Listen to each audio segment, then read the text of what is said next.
Hello दोस्तों, तो स्वागत है आप लोगों का हमारे इस यूट्यूब चैनल स्टडी जोश 21 में। मैं अजय यादव एक बार फिर से हमारे इस चैनल में आपका स्वागत है। आज हम आपको लेके आए हैं फिजिक्स का एक कंसेप्ट। यानी लोगों को बहुत कंफ्यूजन रहता है कि जब झील जम जाती है तो उसमें मछलियाँ जीवित कैसे रहती हैं, या फिर झील पूरी तरह क्यों नहीं जमती है। दो टाइप से पूछा जाता है। पहला क्या, झील जमने पर भी मछलियाँ जीवित कैसे रहती हैं, यानी झील जम जाएगा तो मछली जीवित कैसे रहती हैं। तो इसके लिए सबसे पहले आपको तीन कंसेप्ट पता होना चाहिए फिजिक्स का। क्या क्या है?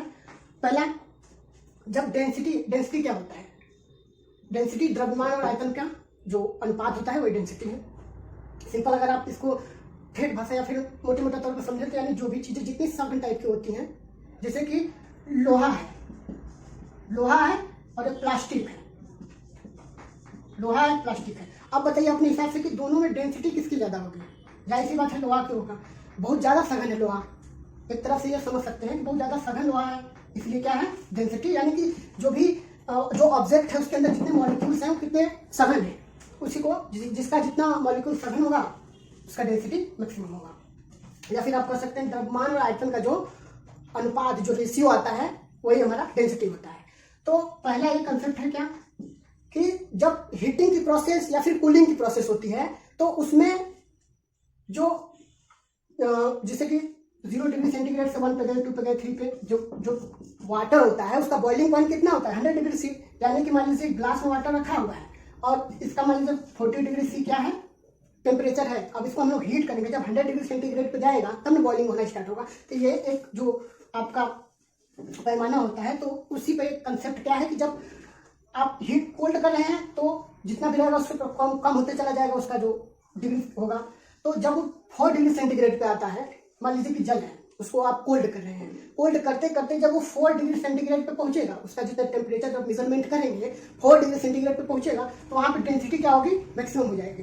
तो यहाँ हमने एक रेशियो बनाया है क्या, जब डेंसिटी मैक्सिमम होगी तो आयतन क्या है, घटेगा। क्यों? क्योंकि यहाँ पे व्युत्क्रमानुपाती यहाँ पे प्रोसेस चल रहा है, यानी डेंसिटी घटाएंगे तो आयतन बढ़ेगा, आयतन बढ़ाएंगे तो डेंसिटी घटेगा, उल्टा प्रोसेस होगा।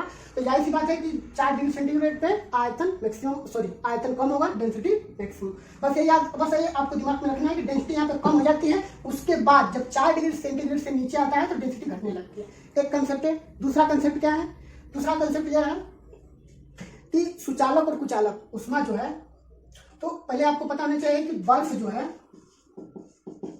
बर्फ उष्मा का कुचालक होता है।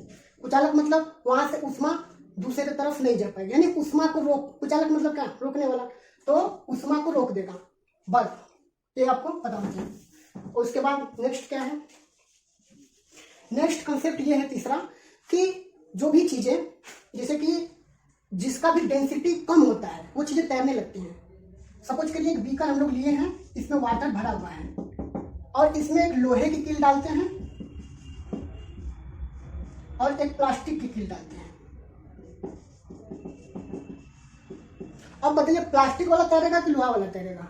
ऐसी बात है प्लास्टिक वाला। क्योंकि इसका डेंसिटी कम है, यानी जिसकी डेंसिटी मैक्सिमम होती है वो तले में आके बैठ जाता है। बस यही तीन कंसेप्ट आप रखिए, आपको पूरी तरह से समझ में आ जाएगा कि झील में मछलियां जीवित कैसे रहती हैं। अब देखिए, आइए हम लोग समझते हैं। झील है तो जाहिर सी बात है कि जब वहां का जो टेम्परेचर होगा तो पहले जल के जो मॉलिक्यूल्स हैं, जो सतह वाले मॉलिक्यूल्स होंगे उसी पे अटैक करेगा। अटैक करने का मतलब ये है कि पहले इसी को ठंडा करेगा ना, कि डायरेक्ट आके नीचे वाले तली में बैठे ठंडा कर देगा, नहीं, सबसे पहले ऊपरी परत को ही ठंडा करेगा। तो इसमें जो भी वाटर के मॉलिक्यूल्स होंगे, जल के जो अणु होंगे, वो क्या करेंगे, ठंडा होंगे। तो जाहिर सी बात है एक ठंडा मॉलिक्यूल्स एक गर्म मॉलिक्यूल्स, दोनों में ठंडे वाले का डेंसिटी ज्यादा होगा। तो जाहिर सी बात है जिसका अभी मैंने बताया तीसरा कंसेप्ट क्या था, जिसकी डेंसिटी ज्यादा होगा वो नीचे तली में बैठने लगेगा। अब ये कोल्ड जो है, ठंडा हुआ मॉलिक्यूल्स क्या करेगा, धीरे धीरे आके तली में आएगा, तली में बैठने लगता है। तो अब यहाँ से जो भी गर्म मॉलिक्यूल्स होगा उसको रिप्लेस कर देगा, गर्म मॉलिक्यूल्स ऊपर आएगा, फिर ये गर्म मॉलिक्यूल्स यहाँ से हीट लेगा, उष्मा से ठंडा होगा, उसके बाद फिर नीचे आएगा। ये प्रोसेस चलती रहती है।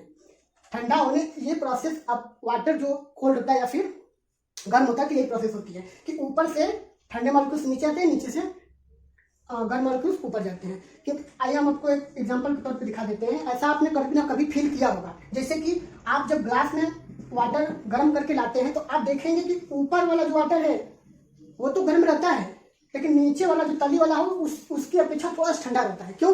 क्योंकि यहाँ पे कोल्ड मॉलिक्यूल्स होते हैं और जो भी हीट मॉलिक्यूल्स हैं वो ऊपर चले जाते हैं क्योंकि उनकी डेंसिटी कम होती है। तो यही प्रोसेस यहाँ पे चलती रहती है। उसके बाद क्या होता है, अभी यहाँ पे हमने पहला कंसेप्ट क्या बताया था आपको कि जब 4 डिग्री सेंटीग्रेड पर आएगा तो डेंसिटी उसकी मैक्सिमम हो जाएगी, फिर डेंसिटी घटना स्टार्ट हो जाएगा। डेंसिटी क्या करेगा? घटना स्टार्ट हो जाएगा। तो जाहिर सी बात है जब डेंसिटी घटेगा, डेंसिटी इसका ज्यादा था तभी नहीं नीचे आ रहा था, अब जब डेंसिटी घटना स्टार्ट हो जाएगा तो नीचे आ पाएगा? नहीं आ पाएगा नीचे। तो यहीं पे क्या है, तली में जो कोल्ड मॉलिक्यूल्स है वो तली में बैठना सतह पे ही बैठने लगते हैं। तो इस सतह पे बैठते बैठते परत बना लेते हैं। जो कोल्ड मॉलिक्यूल्स है इसी सतह पे बैठेंगे, परत बना लेंगे। तो ये जब जाहिर सी बात है कोल्ड है, जब परत बनाना स्टार्ट करेंगे वो नीचे नहीं जाएगा, हीट लेते जा रहा है। तो जब 0 डिग्री सेंटीग्रेड से नीचे आएगा तो बर्फ ही ना बनेगा, बर्फ बन जाएगा। तो जब बर्फ बनेगा तो यहाँ पे एक बर्फ की लेयर बनने स्टार्ट होगी। अब सेकेंड वाला कंसेप्ट हमने क्या समझाया था आपको कि बर्फ जो है उष्मा का कुचालक होता है। बर्फ उष्मा का कुचालक होता है। तो जाहिर सी बात है ये जो एटमॉस्फेयर है कोल्ड है, कोल्ड था तभी ना यहाँ से इसको ठंडा कर रहा था, नीचे आ रहा था। अब बताइए जब ये कुचालक हो गया, उष्मा को अंदर आने ही नहीं देगा, तो फिर ये प्रोसेस ही कहाँ होगी? प्रोसेस तो इसी पर रुक जाएगी। जो कोल्डिंग की प्रोसेस है, कोल्ड हो रहा है, वो इसी प्रोसेस क्या होगा? रुक जाएगा। क्योंकि ये जो आइस है, बर्फ, ये क्या है? उष्मा का कुचालक है। तो ये प्रोसेस रुक गई। अब इसी में प्रोसेस रुक जाता है तो अंदर का जो वाटर है ये ऐसे ही बना रह जाता है। तो जो भी मछलियां होती हैं इसी में अपना जीवित रह जाती हैं। तो इसी को हम लोग बोलते हैं कि झील पूरी तरह से क्यों नहीं जमता है? कभी भी झील पूरी तरह से नहीं जमेगा। क्यों? क्योंकि यही फर्स्ट वाला कंसेप्ट यहाँ पे काम करता है, डेंसिटी वाला। अगर डेंसिटी 4 डिग्री सेंटीग्रेड पर जाता है तो उससे जब नीचे आता है तो घटने लगती है डेंसिटी। और यही आप लोग एकदम विस्तार से बता दिए कि घटते घटते यहाँ पे क्या होता है, बर्फ की लेयर जम जाती है, फिर बर्फ क्या उष्मा की कुचालक होती है। तो इसलिए झील में वाटर रह जाता है, ऊपर ही केवल बर्फ की परत रहती है। तो यहाँ पे आपका क्लियर हो गया 2 कंसेप्ट। तो दोस्तों कैसा लगा ये वीडियो कमेंट बॉक्स में जरूर बताएं, और अभी तक आपने हमारा चैनल सब्सक्राइब नहीं किया तो उसको सब्सक्राइब कर लें और अधिक से अधिक शेयर करें। Thanks for watching this video. मिलते हैं नेक्स्ट वीडियो में, तब तक के लिए जय हिंद, जय भारत।